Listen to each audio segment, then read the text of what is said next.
दोस्तों वेजिटा की spirit fusion technique नए मोरो के सामने फेल हो जाएगी, इसे मैं इस वीडियो में 100% प्रूव कर सकता हूँ। नया मोरो ना ही पावर्स को एब्जॉर्ब करेगा और ना ही उन्हें अपने शरीर में फ्यूज करेगा, बल्कि नया मोरो 7-3 की मदद से अपनी बैकअप वाली पावर्स को कॉपी करेगा, जो कि 7-3 की खास एबिलिटी थी। और वेजिटा की स्पिरिट फ्यूजन टेक्निक कॉपी करने की एबिलिटी पर काम नहीं कर सकती। तो मांगा चैप्टर 61 के एंड में मोरो 7-3 को खा जाता है और एक नए रूप में सामने आता है और अब वेजिटा जमीन पर गिरा है। तो पूरी दुनिया इस बात को लेकर एक्साइटेड और परेशान है कि क्या वेजिटा की नई टेक्निक फोर्स स्पिरिट फ्यूजन मोरो और 7-3 को भी अलग कर सकती है। और मेरे पास इसका कंफर्म्ड आंसर है कि नहीं, वेजिटा की स्पिरिट फ्यूजन टेक्निक 100% मोरो के नए रूप के सामने काम नहीं करने वाली। और मैं कोई टाइम वेस्ट नहीं करना चाहता, डायरेक्ट पॉइंट पर आता हूँ कि वेजिटा की नई टेक्निक इस नए मोरो के शरीर से 7-3 को अलग क्यों नहीं कर सकती।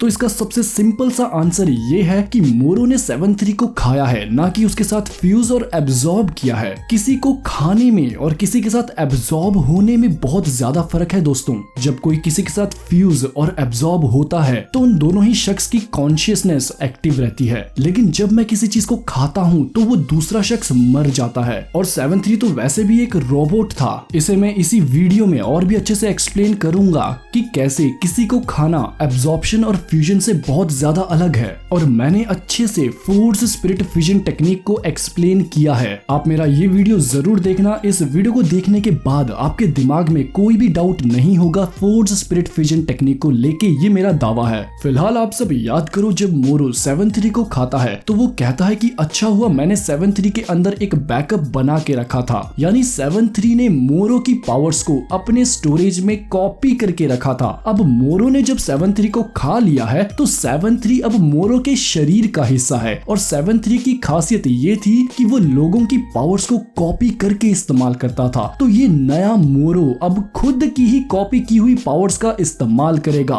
पावर्स कॉपी करके इस्तेमाल करना ना ही फ्यूजन के अंदर आता है और ना ही एब्जॉर्प्शन के। अब मैं ये बात सिंपल एग्जांपल से आप सबको समझाता हूँ। सपोज करो यार, मेरे पास एक फोल्डर है मोरो नाम का, जो कि इस एक्चुअल वाले मोरो को सिंबलाइज करेगा। और इसके अंदर काफी ज्यादा लाइफ एनर्जी एब्जॉर्ब्ड है, नेमेकिन्स की एनर्जी, कई प्लैनेट्स की एनर्जी और पता नहीं किन किन लोगों की एनर्जी। अब मोरो ने 7-3 की पावर्स को कॉपी करने की एबिलिटी की मदद से अपनी पावर्स का बैकअप 7-3 के अंदर डाल दिया। और यहाँ पर हम 7-3 को डिनोट करेंगे इस 7-3 फोल्डर से। और फिर वेजिटा सामने आया और उसने फोर्स स्पिरिट फ्यूजन टेक्निक से मोरो के अंदर से उस सारी लाइफ फोर्स को वापस उसके सोर्स तक पहुंचा दिया, जिसे मोरो ने एब्जॉर्ब करके चुराया था। तो FSF टेक्निक ने मोरो के अंदर से इस सारी एनर्जी को खत्म कर दिया। फिर मोरो ने चालाकी से 7-3 को ही खा दिया, जिसके अंदर पुराने मोरो की सारी पावर्स बैकअप में थी। और सारी नहीं तो कुछ तो थी। और यहाँ पर पावर्स में मेरा ज्यादा फोकस मैजिकल पावर्स पर है दोस्तों। और जब मोरो ने 7-3 को खाया तो मोरो के अंदर अब वो ताकत है जिससे वो अपनी ओरिजिनल पावर को कॉपी कर रहा है। और जब तक नया मोरो पुरानी मोरो की ताकत को कॉपी करके लड़ेगा, तब तक FSF टेक्निक काम नहीं करेगी, क्योंकि कॉपी करने की एबिलिटी ना ही फ्यूजन है और ना ही एब्जॉर्प्शन। हाँ, लेकिन अगर ये नया मोरो फिर से कुछ नई पावर्स एब्जॉर्ब करने लगा तो वेजिटा की टेक्निक ऐसा नहीं होने देगी। लेकिन पुरानी ताकत को मोरो अच्छे से बिना रुकावट के कॉपी करके लड़ सकता है। और मुझे नहीं लगता कि इस नए मोरो को अब और ताकत एब्जॉर्ब करने की जरूरत पड़ेगी। आई होप आप सब इस सिंपल लॉजिक को समझ रहे हैं। सपोज करो मोरो ने जब इस एक नेमेकिन बंदे की एनर्जी को एब्जॉर्ब किया था, ये नेमेकिन बेचारा मर गया होगा और इसकी ताकत अब मोरो चुरा के ले गया। फिर वेजिटा ने FSF टेक्निक का इस्तेमाल किया और ये लाइफ फोर्स वापस इस नेमेकिन तक पहुंच गई और ये नेमेकिन जिंदा हो गया। लेकिन इस नेमेकिन ने भी तो ये ताकत न्यूट्रिएंट्स और प्रोटीन्स के रूप में अपने प्लैनेट पर उगने वाले पेड़ पौधों से ली होगी, कुछ खाना खा के ली होगी, पानी पी के ली होगी, सूरज की मदद से ली होगी। कोई ना कोई सोर्स तो रहा होगा ना, जिसकी वजह से ये नेमेकिन इतना बड़ा और तंदुरुस्त हुआ। और अगर वेजिटा की टेक्निक सारी लाइफ एनर्जी को उनके एक्चुअल रिसोर्स तक पहुंचा देती है, तो इस लाइफ एनर्जी ने इस नेमेकिन को जिंदा क्यों किया? इस लाइफ फोर्स को तो उन पौधों और पेड़ों तक पहुंच जाना चाहिए था ना, जहां से इन सबका जन्म हुआ हुआ था, लेकिन ऐसा कुछ भी हमें देखने को नहीं मिला भाइयों। ये लाइफ फोर्स उस शख्स तक जाती है जहां से मोरो ने इसे एब्जॉर्ब करके चुराया था, और इस बार मोरो की नई ताकत 7-3 से चुराई गई है और वेजिटा की FSF टेक्निक इस मोरो की नई ताकत को वापस उसके रिसोर्स तक ले जाएगी। और उसका रिसोर्स कहां पर है? 7-3 के पास। और 7-3 कहां पर है? मोरो के शरीर के अंदर। मोरो ने 7-3 को खाया है, ना कि एब्जॉर्ब किया है। एब्जॉर्ब करने का मतलब होता है कि उस दूसरे शख्स की स्पिरिट एनर्जी अभी भी कॉन्शियस है, लेकिन ये 7-3 तो एक एलियन एंड्रॉइड है which was created with very advance science and technology. इसके अंदर कोई स्पिरिट कैसे हो सकती है? 7-3 बस एक टूल की तरह था जो कि पावर्स को कॉपी करता था, just like a pen drive. And what Moro did was actually copying his data back from his backup. Vegeta की force spirit fusion technique spirits को वापस उनके रिसोर्स तक लेके जाती है। तो मुझे आप सब ये बताइए कि जब मोरो ने 7-3 को खा लिया है तो FSF टेक्निक से मोरो और 7-3 अलग कैसे होंगे? ऐसे तो कल को मोरो एक टैंक खा ले और टैंक की तरह गोले बरसाने लगे और वेजिटा आए और अपनी FSF टेक्निक का इस्तेमाल करके टैंक को मोरो के शरीर से अलग कर दे। कोई सेंस है इस बात की?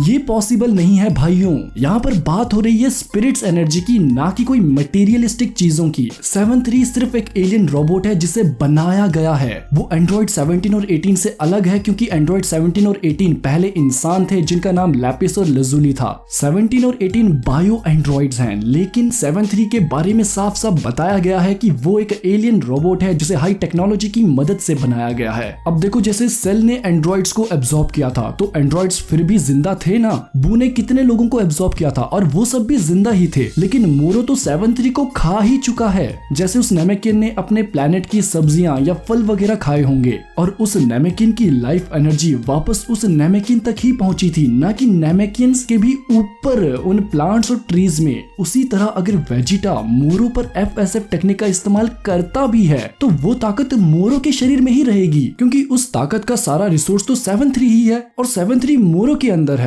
और ये टेक्निक मोरो और 7-3 को अलग भी नहीं कर पाएगी, जो मैं एक्सप्लेन कर चुका हूं, क्योंकि 7-3 एक एलियन रोबोट है। और मोरो अब जब गोकू और वेजिटा से लड़ेगा तो वो अपनी पुरानी पावर्स को कॉपी करके लड़ेगा, जिसके सामने FSF टेक्निक कुछ भी काम नहीं करेगी भाइयों। तो देखो, मैंने अच्छे से एक्सप्लेन कर दिया है, फिर भी मुझे डर रहता है कि कहीं कोई कंफ्यूज ना हो जाए, क्योंकि डिफरेंट उम्र के लोग ये वीडियो देख रहे हैं। तो लास्ट बार आसान से शब्दों में मेरे भाइयों, FSF टेक्निक एनर्जी को उसके सोर्स तक ले जाती है। उस सोर्स में वो एनर्जी कहां से आई इस पर डिपेंड नहीं करती, बस जहां से भी वो पावर चुराई गई है या फिर एब्जॉर्ब की गई है वो वहां लौट जाती है। और मोरो के केस में मोरो की नई ताकत 7-3 के बैकअप की वजह से है। FSF टेक्निक इसलिए काम नहीं करेगी क्योंकि नए मोरो की नई ताकत उसके सोर्स को ढूंढेगी और उसका सोर्स 7-3 है जो कि मोरो के ही अंदर है। FSF टेक्निक मोरो और 7-3 के शरीर को अलग इसलिए नहीं कर सकती क्योंकि FSF टेक्निक का मतलब है फोर्स स्पिरिट फ्यूजन, यानी स्पिरिट्स को तोड़कर उनके एक्चुअल रिसोर्स तक उन्हें पहुंचा देना। और अभी तक की मिली हुई इंफॉर्मेशन के अकॉर्डिंग 7-3 कोई जिंदा चीज नहीं है, वो एक एलियन एंड्रॉइड है जिसे क्रिएट किया गया है with very high advanced technology. हाँ, मेरी ये थ्योरी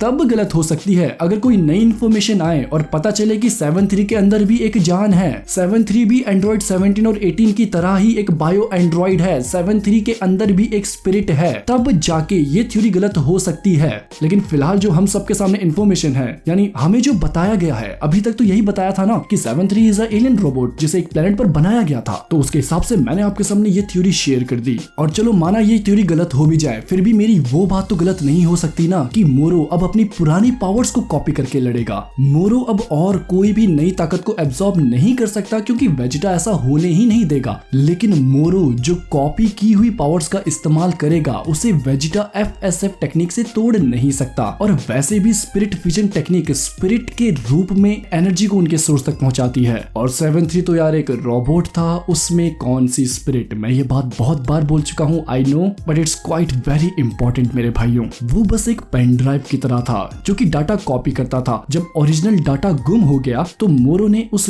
कॉपी किए हुए डाटा को वापस खुद में स्टोर कर दिया। तो आई होप आपको ये वीडियो समझ आ गई हो, और मैं तो पूरा श्योर हूँ भाइयों कि यही रीजन होगा कि क्यों वेजिटा की FSF टेक्निक मोरो की नई ताकत पर काम नहीं करेगी। किसी को खाना और एब्जॉर्ब करना बहुत डिफरेंट है। अगर मैं आपको खा जाऊं तो आपकी मौत पक्का है, वहीं मैं अगर आपको एब्जॉर्ब करूं या फिर आपकी स्पिरिट एनर्जी को एब्जॉर्ब करूं तो हम दोनों की ही लाइफ एनर्जी की कॉन्शियसनेस किसी न किसी फॉर्म में एक्टिव रहेगी भाइयों। वेजिटा ने भी पिकलो को कहा था कि मैं तुम्हारे अंदर से उन मर्ज्ड हुए नेमेकिन्स को भी अलग कर सकता हूं, और वो सारे नेमेकिन्स मरे नहीं थे भाइयों, बल्कि वो पिकलो के साथ फ्यूज हुए थे। हालांकि वो फ्यूजन नॉर्मल फ्यूजन से अलग था, जहां पर मेंटालिटी और पर्सनैलिटी पर चेंज आया था। तो ये थी दोस्तों मेरी one of the best video, और मुझे पूरी उम्मीद है कि अगर FSF टेक्निक मोरो पर काम नहीं करेगी तो उसका 100% रीजन यही होगा। स्टिल अगर आपको कोई डाउट है तो प्लीज मुझे कमेंट्स में पूछिए, मैं उसे पक्का क्लियर कर दूंगा। और मेरे ख्याल से दोस्तों ये काफी इंटरेस्टिंग भी रहेगा अगर कोई विलेन अनएक्सपेक्टेडली इतना चैलेंजिंग खतरा बनके हमारे सामने आता है। अगर FSF टेक्निक भी नए मोरो पर काम नहीं करने वाली है तो हमारे गोकू और वेजिटा अब और क्या नया कर सकते हैं? क्या वेजिटा के पास FSF टेक्निक के अलावा भी और भी कुछ बचा है, या फिर FSF टेक्निक का असली रूप हमने अभी तक ना देखा हो? मे बी वेजिटा प्लेनेट यार्डन से FSF के अलावा भी कुछ सीख के आया हो। ऐसी बहुत सी पॉसिबिलिटीज एग्जिस्ट करती है मेरे भाइयों, और कैसे गोकू और वेजिटा इन चैलेंजेस को पार करेंगे यही तो मजा है इस शो का। बट फिलहाल आज के लिए इस वीडियो में मुझे इतना ही बताना था कि दी गई इंफॉर्मेशन के अकॉर्डिंग करेंटली वेजिटा की FSF टेक्निक मोरो के सामने काम नहीं करेगी। आपको क्या लगता है कमेंट्स में जरूर बताना। मैं डिस्क्रिप्शन बॉक्स और कमेंट्स में भी इस थ्योरी को सिंपल वर्ड्स में बता दूंगा। प्लीज यार अपने थॉट्स कमेंट्स बॉक्स में जरूर शेयर करें और बताइए कि आपको ये वीडियो कैसी लगी। मैंने इसे सोचने में कई दिन लगाए और तब इस पॉइंट पर पहुंचा हूं, तो लाइक तो बनता है यार भाइयों। बस अब जल्दी से 1 लाख सब्सक्राइबर्स तक पहुंचा दो, अब इंतजार नहीं होता। मैं मिलूंगा आप सबको नेक्स्ट वीडियो में, तब तक के लिए खुदा हाफिज, सादर प्रणाम।